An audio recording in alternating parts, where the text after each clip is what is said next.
Again, there's been plenty of reactions so far, and it continues to come in following the landmark trade agreement reached with China from U.S. or from rather with between Canada and China. U.S. President Donald Trump did briefly speak about the deal today outside the White House, calling it a quote good thing. Well, that's okay. That's what he should be doing. I mean, it's a good thing for him to sign a trade deal. If you can get a deal with China, you should do that. Well, joining me now is John Manley, former Foreign Affairs Minister. John, thanks for being here. You never know what Donald Trump is going to say, do you? That has to be surprising, right? Do you feel like he's going to change his tune once he maybe, looks at some of the details of this agreement? Because his trade representatives have said something else entirely right now. Yeah, I don't think he goes by anyone else's script. I think he calls his own shots, and I think that one of the problems for Canada in this ongoing trade discussion with the United States has been trying to figure out how to calibrate what Donald Trump says. I mean, it is often unrelated to the back and forth between the trade negotiators at their level, but they just soldier on anyway. So I think we take that as a pass for now, and move on. Prime Minister Carney did what he had to do, and he got something done.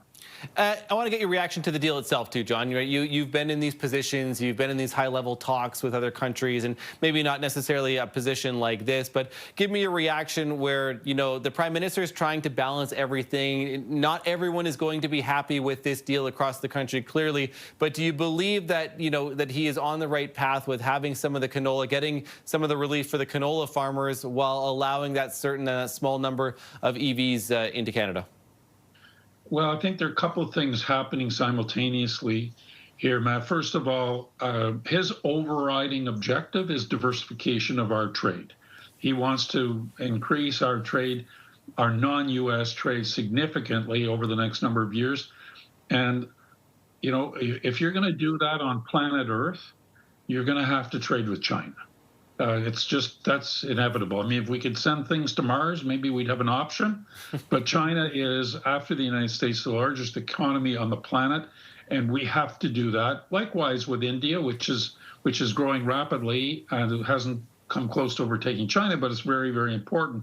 So patching up those relations is part of the overall strategy that he's pursuing. And secondly, in order to begin to get that trade flowing, not just in canola going from us and EVs coming back, in all kinds of other things, this was an essential first step.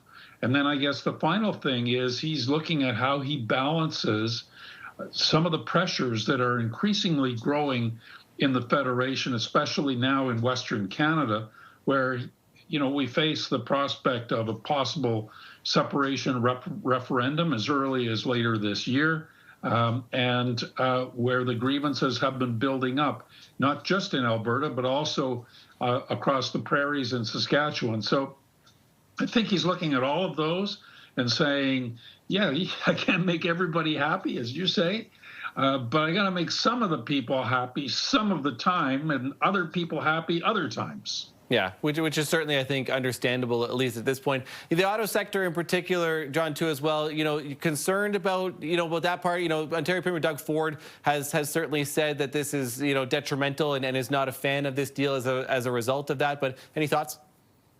Well, I think Doug Ford is saying what he needs to say as Premier of Ontario.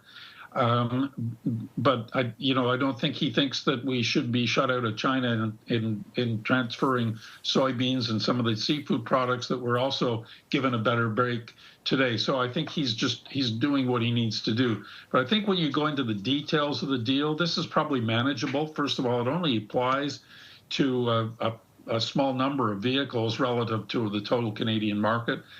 Secondly, it applies to vehicles that are below a certain price point, which is lower than the price of any vehicles that are made in Canada for the Canadian market. So I think that you could say they've tried very hard to thread the needle here. I think you might say in big terms, yeah, this is sort of bad for the Ontario automobile sector. Plus, we're trying to make a deal with the United States to make sure that the USMCA continues to apply to automotive. but I don't think that practically speaking that this piece will have a big impact. I think it's a starting point to get the rest of the trade relationship back on track. John Manley, former Foreign Affairs Minister. Appreciate your time today, John. Thank you for this.